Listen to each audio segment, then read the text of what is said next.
Nous sommes le mardi 25 novembre. Voici à la une.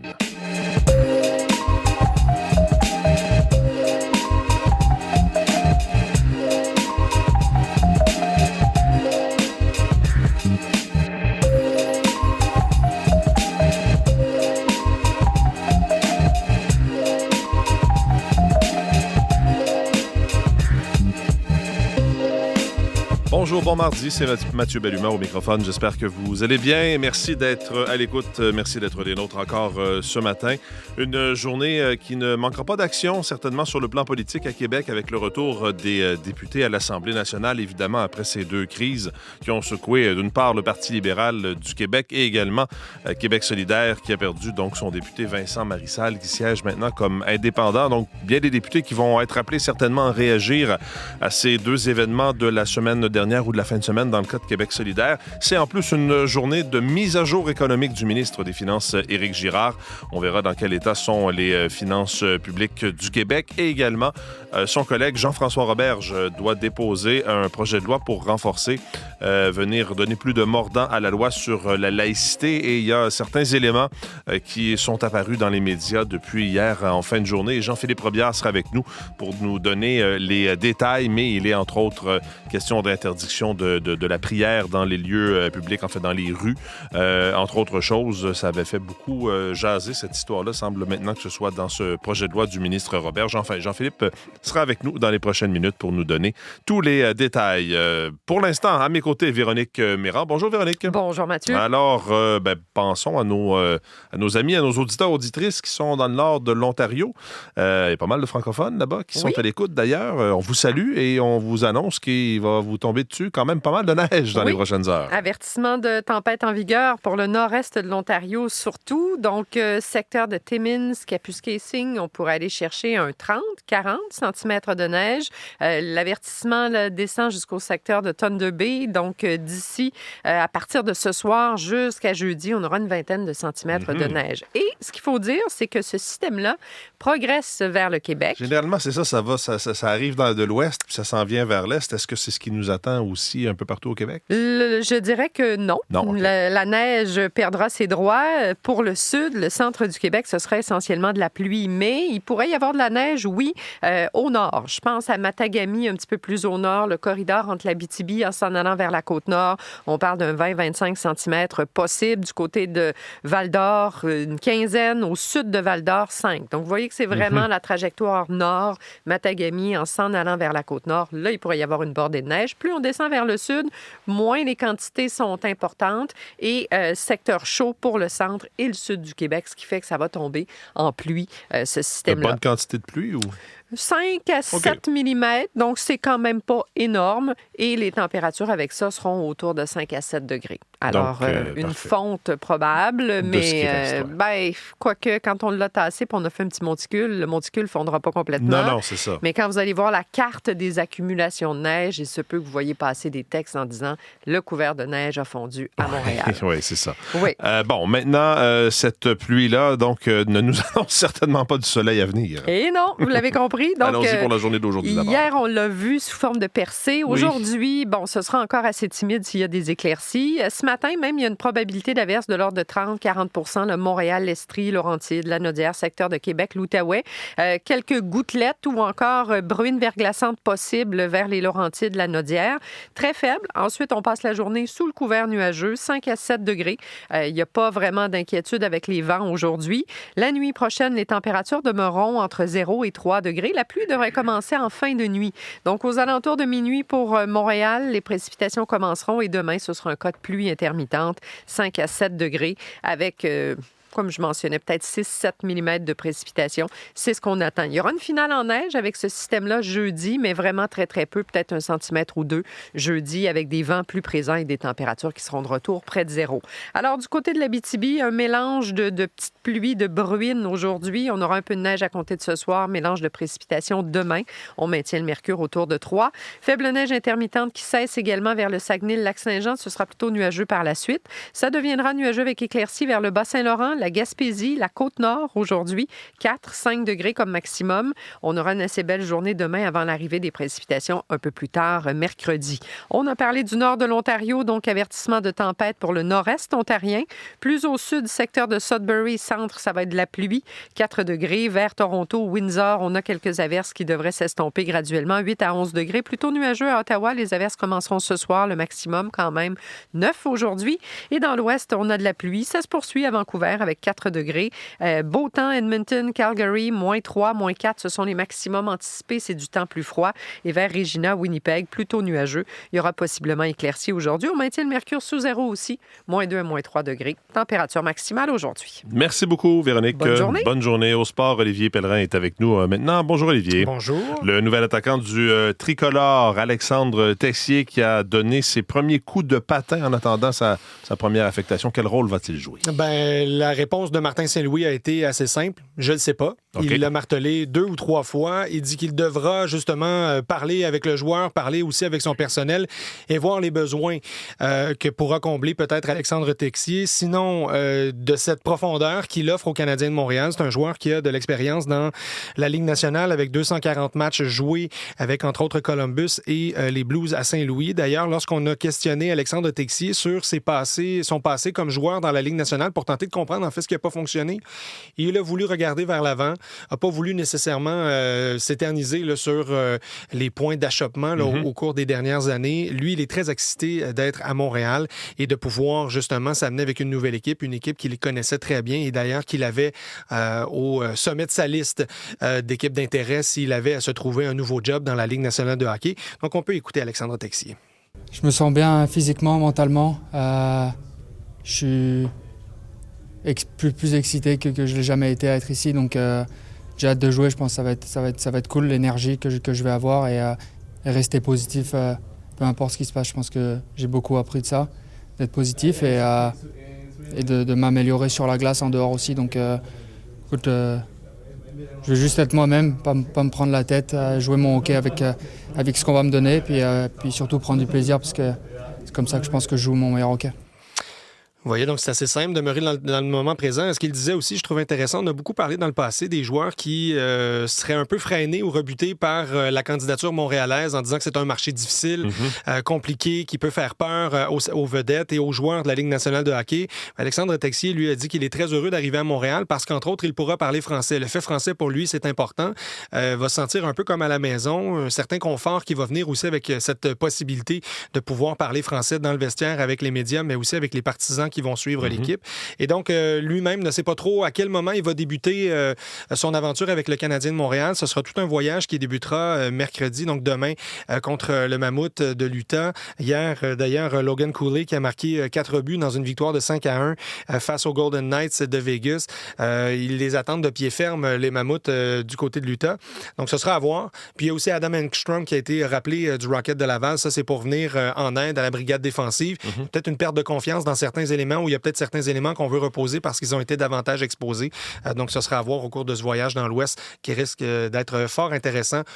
Espérons pour le Canadien de Montréal. Oui, mais fort intéressant pour les partisans parce que ce sont des équipes électrisantes qu'on aura la chance de voir. Les meilleures équipes de curling au pays tentent de mettre la main sur leur laissez-passer olympique pour participer aux Jeux de Milan-Cortina. Oui, les essais qui se déroulent présentement. Donc, c'est simple. Il faut remporter les essais pour pouvoir avoir accès à ces billets. Donc, un du côté des hommes, un du côté des femmes. Chez les femmes, entre autres, hier, Rachel Lohman, qui était des derniers Jeux olympiques, mais en double mixte, tentera de se qualifier maintenant pour cette épreuve féminine. Et hier, elle a rebondi avec une victoire de 12-5 contre Selena Stormé. Elle a une fiche de 3-1 dans ce tournoi. Donc, elle est en bonne position, mais il reste encore plusieurs matchs à jouer pour aller battre, entre autres, Kerry Henderson, qui est la tête d'affiche du côté des femmes. Donc, tournoi qui se déroule au cours des prochains jours et qui nous offrira ses premières équipes qualifiées pour les prochains Jeux qui se dérouleront à Milan-Cortina à l'hiver prochain, en février. Merci beaucoup, Olivier. Un plaisir. Bonne journée. Au revoir.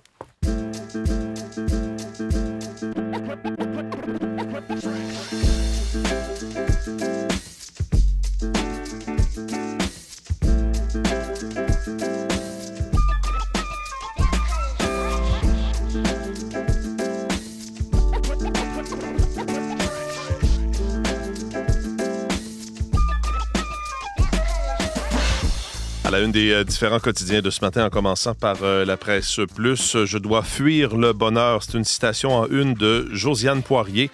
C'est une dame qui évite plusieurs activités sociales, entre autres les soupers de filles, qu'elle dit, pas parce qu'elle n'est pas intéressée, mais parce que ça lui fait mal.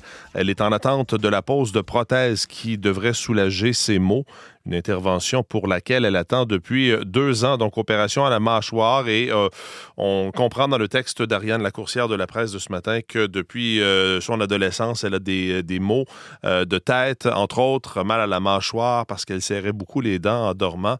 Et au fil des années, ça s'est compliqué. Elle a de la difficulté aujourd'hui à manger, même à sourire. Elle n'est plus elle-même, dit-elle dans l'article. Et puis elle attend cette opération depuis 2 ans, une opération qui va la soulager.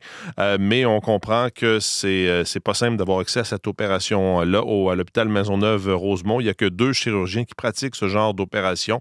Il y a de l'attente et donc on nous raconte son histoire. Mais en attendant, elle souffre et elle dit « Je suis fatiguée, j'ai hâte que ça finisse. Je m'ennuie de moi-même. » Donc son histoire que vous pourrez lire en une de la presse. Un autre cas de quelqu'un qui attend longtemps dans le réseau de la santé et se tourner vers le privé, dit-elle dans l'article. C'était débourser 70 000 $, des moyens qu'elle n'a pas, que la plupart des gens n'ont pas, et donc elle doit attendre avant de se faire opérer et souffre pendant ce temps-là.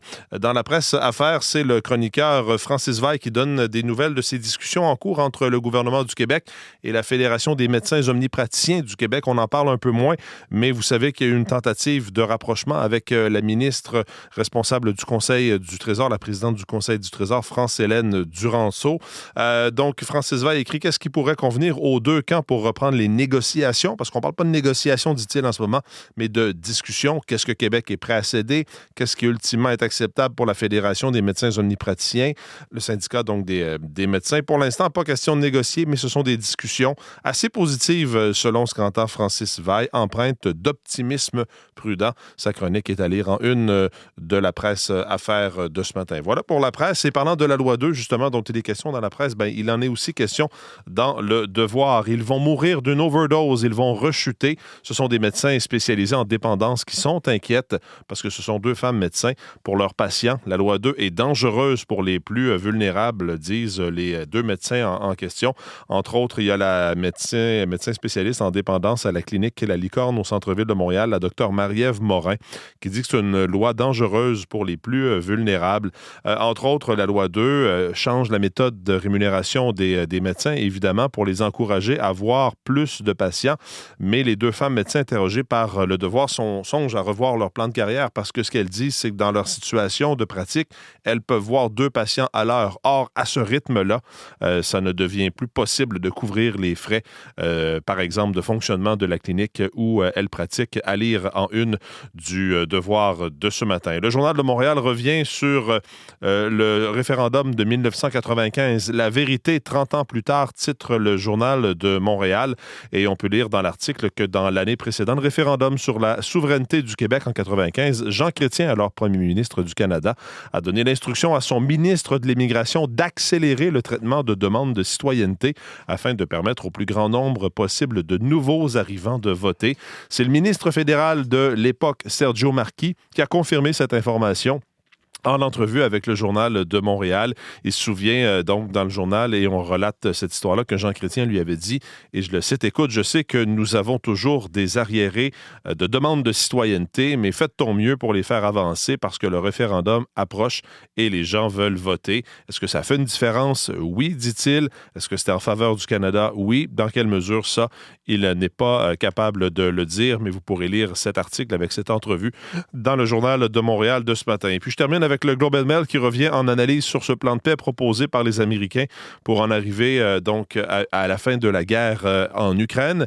Et le Globe and Mail fait aussi sa une avec le premier ministre Mark Carney et la première ministre de l'Alberta, Danielle Smith, qui doivent signer un accord énergétique alors que le premier ministre de la Colombie-Britannique, lui, s'oppose à la relance d'un projet d'oléoduc. On apprend donc dans le Globe de ce matin que M. Carney et Mme Smith doivent annoncer jeudi à Calgary un protocole d'entente sur l'énergie malgré les objections du premier ministre britanno-colombien, David Eby.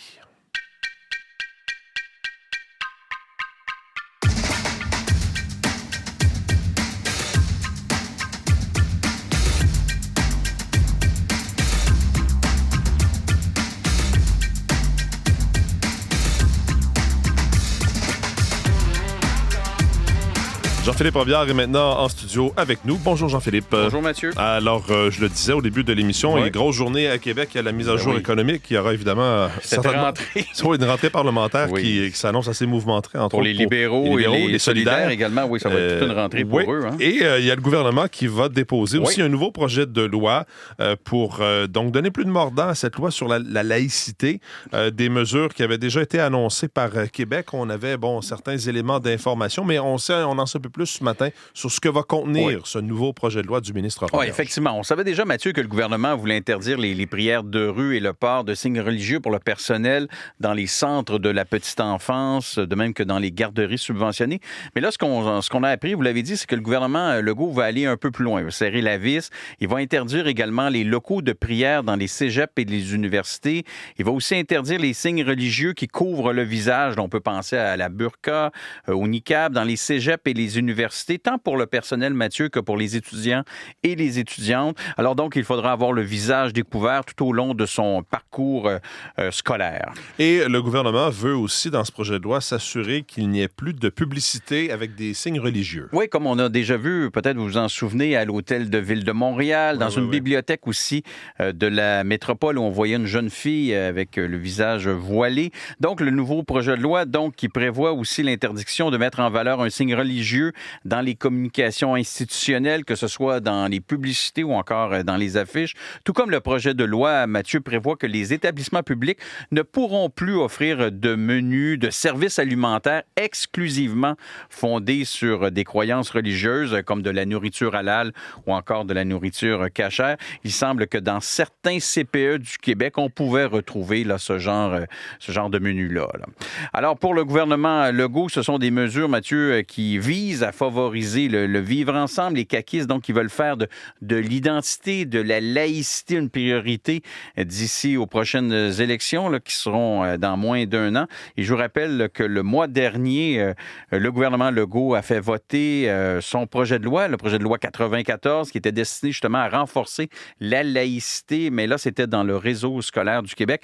Et tout ça, on s'en souvient, c'était dans la foulée des événements de l'école Bedford à Montréal en 2024. Réaction donc à prévoir aujourd'hui, dépôt de ce projet de loi. On a vu d'ailleurs certaines images circuler sur les réseaux sociaux de François Roberge, Jean-François Roberge, le ministre, qui préparait ce projet de loi, qu'il laissait sur le coin de son bureau, une espèce de mise en bouche sur ce qui s'en venait. Oui, c'est ça. Dans le fond, il a présenté son projet de loi, enfin une partie, ou annoncé qu'il voulait présenter son projet de loi dans une courte vidéo. On le voit, il était assis à son bureau, quelqu'un l'interpelle et là, il se lève. Alors, c'est comme ça qu'il l'a présenté. Et c'est aujourd'hui qu'on aura tous les détails dont vous nous avez pas mal parlé ce matin. Merci beaucoup, Jean-Philippe. J'imagine qu'il y aura d'autres détails. Oui, bien sûr, et des réactions également. Merci, Jean-Philippe. Bonne journée. Au revoir.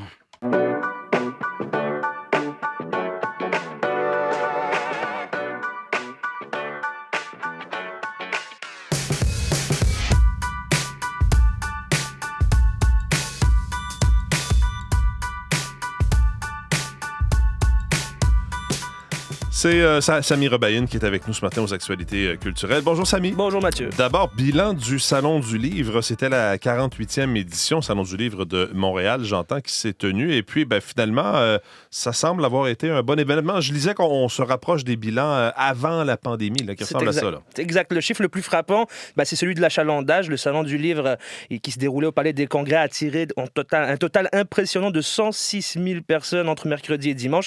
C'est un excellent résultat, Mathieu, d'autant plus que l'achalandage était un peu menacé à un certain moment par la grève à la Société de transport de Montréal. Le directeur général du salon, Olivier Goujon, espérait atteindre autour de 95 000 visiteurs sur 5 jours. Le salon a donc largement dépassé ses propres attentes. À titre de comparaison, l'an dernier, c'était 92 000 personnes qui avaient visité le salon. Et comme vous le disiez, avant la pandémie de COVID-19, ça ressemblait à 100 000 personnes. Preuve, s'il en faut une, que l'événement et plus largement la littérature au Québec, ça se porte bien. Et la gratuité et l'abordabilité, c'est l'une des clés du succès pour les familles et les plus jeunes. Oui, voilà, ces bons chiffres sont notamment le résultat d'efforts faits pour rendre l'entrée plus accessible. À titre d'exemple, c'était la première fois cette année que l'événement était gratuit pour les moins de 18 ans. L'entrée était gratuite à certains moments pour les personnes qui accompagnaient des mineurs. Voilà, d'autres facilitations tarifaires de ce genre-là. Alors, si le salon espère cartonner année après année, les organisateurs, ils sauront quoi faire. On va parler de musique. They paved paradise, put up a parking lot. with a pink hotel, a boutique and a swinging hot spot. On entendait Joni Mitchell, le succès Big Yellow Taxi. Oui, je voulais vous parler de cette autrice, compositrice, interprète canadienne, parce qu'on a appris que son incroyable influence sur le monde de la musique, elle sera célébrée lors des prochains prix Juno. Elle va recevoir un prix pour l'ensemble de sa carrière. Alors, je vous parle d'incroyable influence parce que Joni Mitchell, 82 ans, originaire des prairies canadiennes, a inspiré des grands noms de la musique. Mathieu, on parle ici de Stevie Nicks, des Fleetwood Mac, Jimmy Page, Robert Plant, des Led Zepp, de Neil Young, de Prince, qui ont tous déjà admis leur admiration pour Joni Mitchell. Elle qui a par ailleurs déjà reçu 8 Grammy Awards durant son parcours et qui a déjà été intronisée au Hall of Fame canadien et au Rock and Roll Hall of Fame aux États-Unis. Donc voilà un prix Juno. Elle sera célébrée au prochain gala des prix Juno. Et parlant de musique, on va y aller dans le rock, dans le hard rock. Ouais. Donc les fans canadiens de Guns N' Roses seront servis en 2026. La tournée du groupe va s'arrêter quelques dates au Canada. Exactement. Le célèbre groupe américain a annoncé hier une nouvelle tournée mondiale qui va l'amener ici au Canada. Donc, les dates à retenir, le 5 août à Toronto, le 26 août à Edmonton et le 29 août à Vancouver. Pour ceux qui rêvent de voir Slash et Axl Rose sur scène, les billets seront en pré-vente dès le 2 décembre. Et pour les autres, ce même jour, Mathieu, le groupe sortira 2 nouvelles chansons. De quoi ravir les fans qui n'avaient pas eu droit du nouveau matériel du groupe depuis près de 20 ans. Leur dernier album remonte à, souvenez-vous, Chinese Democracy, qui était paru en 2008. En 2008, après bien des années d'attente. Ça a pris bien des années avant d'accoucher de cet album-là. Et puis, parlons d'un retour attendu, d'un autre retour, oui. Presque 10 ans après sa dernière escale à Montréal, c'est un festival de musique punk rock, Vans Warped Tour, qui va s'arrêêter à Montréal, au parc Jean-Drapeau. C'est en août prochain, c'est ça? Exactement. 21 et 22 août prochain, au parc Jean-Drapeau. C'est un incontournable dans les festivals de punk rock. Le Vans Warped Tour ne s'était pas arrêté à Montréal depuis 2014, quand le parc Jean-Drapeau avait accueilli une 60aine de groupes. Alors, on connaîtra la programmation au début de l'année prochaine. On peut s'attendre à des artistes bien établis, nous dit-on, mais aussi des talents émergents, parce qu'il faut comprendre que ce festival a permis à des pépites de naître au fil des années, au fil des 30 dernières années. On peut notamment penser à Avenged Sevenfold, Blink-182, les Black Eyed Peas et même Katy Perry. Finalement, c'est demain que les laissez-passer pour les 2 jours à Montréal, ils seront mis en vente. De tout pour tous les goûts, de Joni Mitchell à Guns N' Roses, en passant par le punk rock. Samy, merci beaucoup, bonne journée. Merci beaucoup, Mathieu. Voilà pour cette édition d'À la Une. Alors oui, à surveiller aujourd'hui, bien sûr, ce projet de loi sur la laïcité et également cette mise à jour économique. Beaucoup d'actions à l'Assemblée nationale à Québec. On sera là, nos reporters seront là, nos équipes, évidemment, pour vous. Je vous retrouve dans les radiojournaux. Pour ma part, vos équipes du matin prennent le relais dans les prochaines secondes. Bon mardi.